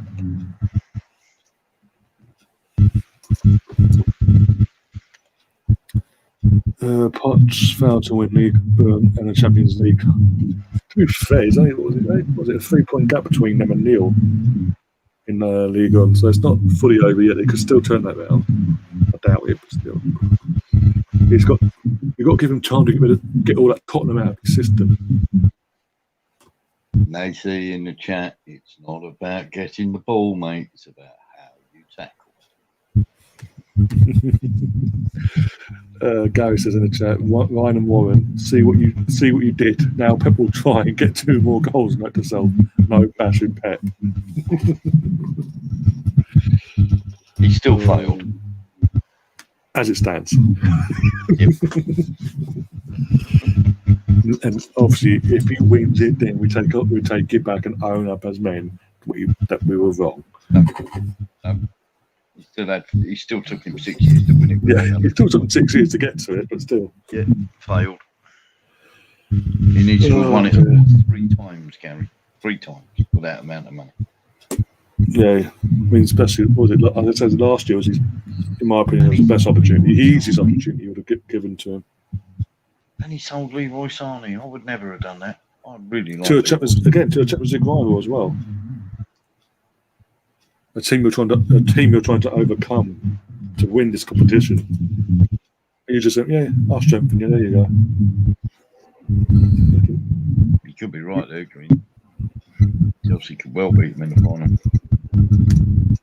Chelsea beat them in the final. It wouldn't surprise me. They beat them in the semi-final. They beat them in the FA Cup semi-final, didn't they? So they've got that sort of momentum behind them. You know what? If it's at Man City or Chelsea, you know what? I'd rather Chelsea actually win it for a second time than fucking Dubai money, basically, consult a country-run club. In that sense, if I had to choose out the two. Don't bang on about Tottenham, Brownie. They're finished, mate. Harry Kane is doing the on. It's the only thing Harry Kane, the biggest achievement Harry Kane has at being at Tottenham is being voted Player of the Year for Millwall while he was on loan. He says, you were saying, you can take the Poch out of Tottenham, but never Tottenham out of Poch. But that's what I'm saying. You need to give him time to get all that Tottenham off of his body, out of his system, and so he can sort of inject a winning mentality in the club. Right. Real Madrid will beat Chelsea with the bridge, apparently. I don't know. Going from what I saw last night, I'm not convinced now. Yeah. I think Chelsea might just scrape that 1-0. I think it'll be a 0-0 dull draw, but to be honest, because that's all Chelsea need now. They can just sit back and soak up the pressure. They don't have to attack. No, that's true. I'll cover the game off, obviously, if I can. Still, I've got a few things to sort out. Burnham missed an absolute sitter, didn't he? Yeah. Literally, that's 0-0, yeah. I was like, how the fuck did he... Because literally, all he had to do was put his foot through it, basically. It was going in. He tried to pass it in, didn't he? Yeah, just put your laces through it. It's in.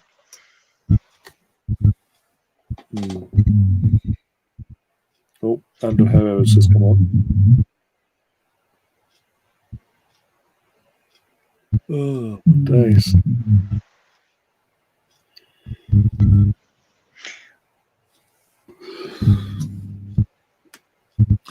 Yeah, Frank in the chat saying it's weird that Daniel Levy sacked Mourinho before the cup final and replaced him with a 29-year-old rookie.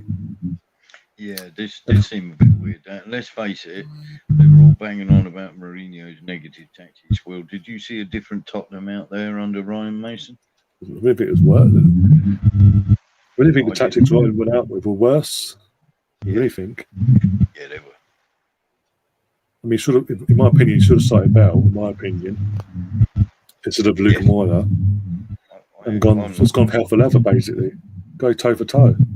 I would have gone for it, hell for leather. It's the first game where your fans can actually come and see you properly without a chance to be taken away from you. It's a cup final.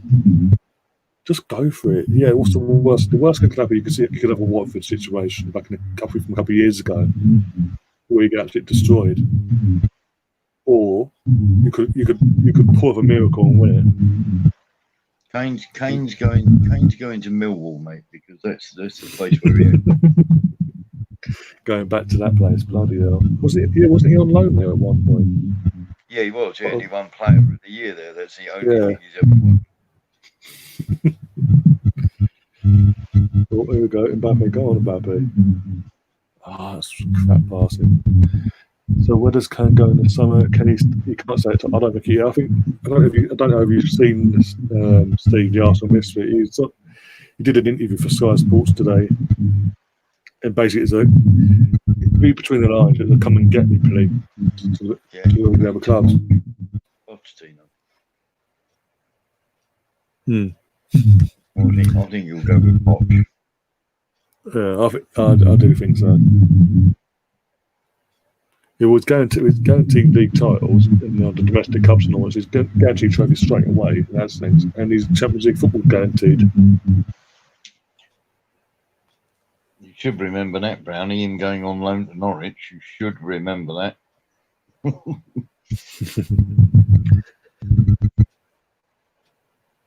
Oh my God! Communicate, you guys. Okay, now John doesn't think Kane will leave. He thinks he'll stay. If he has any ambition of winning team trophies, as he puts it, he's got any ambition. Then he's got to go. It's now or never. Literally, if he doesn't go this summer, he never will. Then he'll just be the one club man that never won anything. That's the one like Letizia. Yeah. Oh, what's going on here? I missed this. What's going on? Is it though? Is De Bruyne being booked or is it not being booked?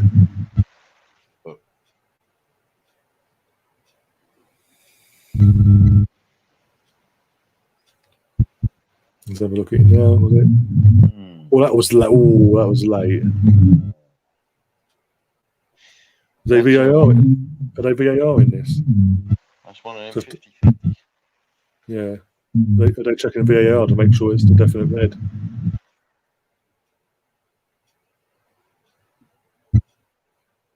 He's got that in him, De Bruyne. He's got He's a bit like what Bergkamp used to have. Bergkamp, for a fantastic footballer and talent he was, he did have that nasty streak in him. Yeah, but if he decided to leave not to this extent, but yeah. No, VAR stayed out of it. Okay.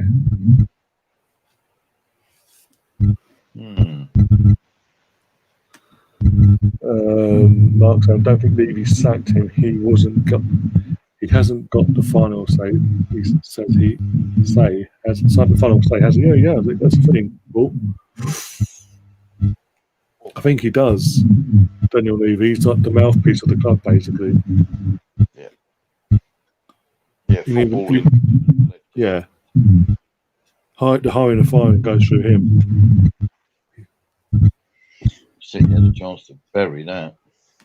And Bernie's saying Mbappe to the Real Madrid Kane replacing Mbappe. What a downgrade in that if that's the case. Jesus Christ. No disrespect, but come on, I'd rather Mbappe over Kane. I don't think Mbappe goes to Real. Well, Real Madrid, as it stands, Madrid can't afford him.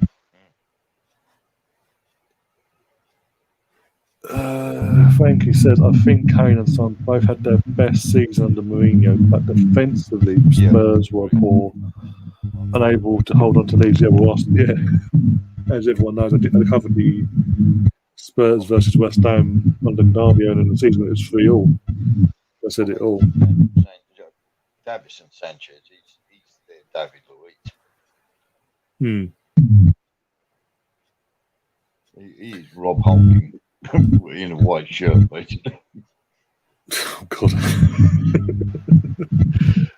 Cheddars is saying as well, I wouldn't quite much down, but okay, it might have been a bit over the top, but it's still in my opinion a downgrade having someone like Mbappe and what Mbappe offers to PSG, and then when you have Harry Kane, you've got to change.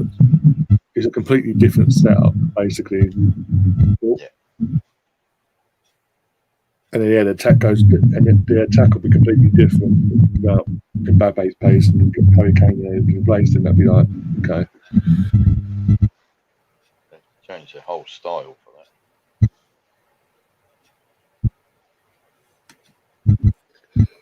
that. Spark saying, well, Lewis is 84, so probably going a bit senile.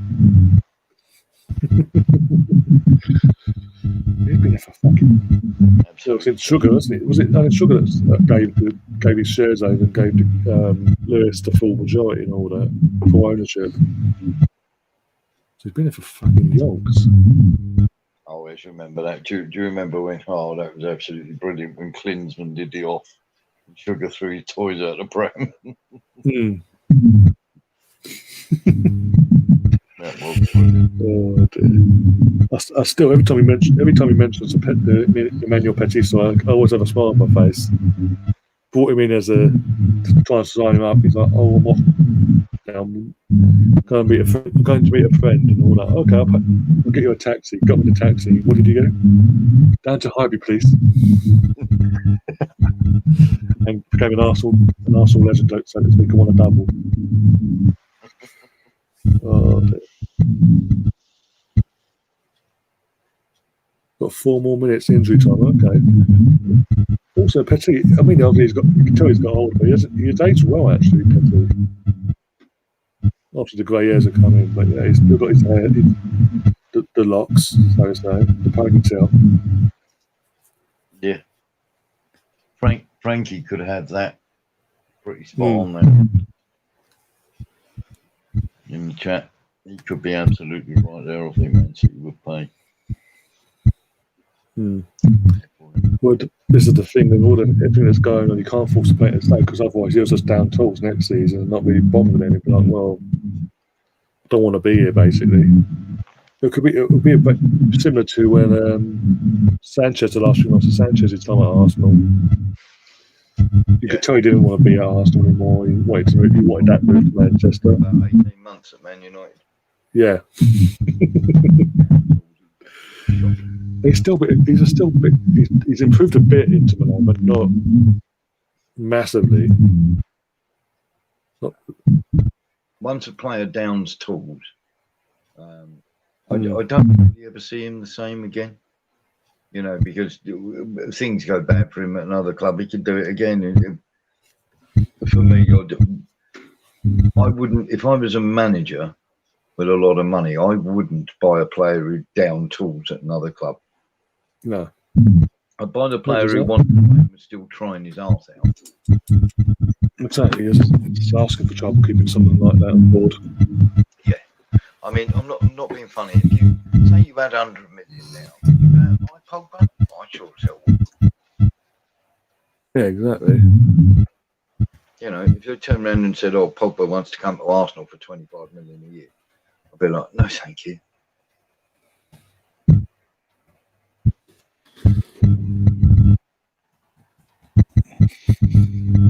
Mind you, that should be a bit of fun and game, shouldn't it? Raiola and Simon Jordan tomorrow on TalkSport should be quite entertaining. Christ. Not the best of friends. Yeah. I can't think why. Oh, my days. Wait. This fantastic, advice monetarily, and yet he was the one who went bust at Palace. He literally single-handedly destroyed Crystal Palace like that. Yeah. It's your phone, Brownie. It's all the Swansea supporters singing you a serenade. That's what it is.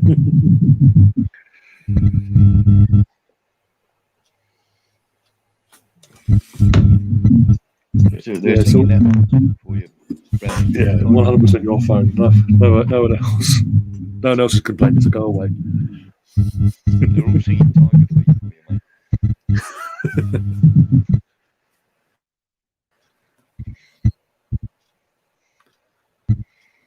Or maybe it's the Tiger, maybe. Oh, the Tiger.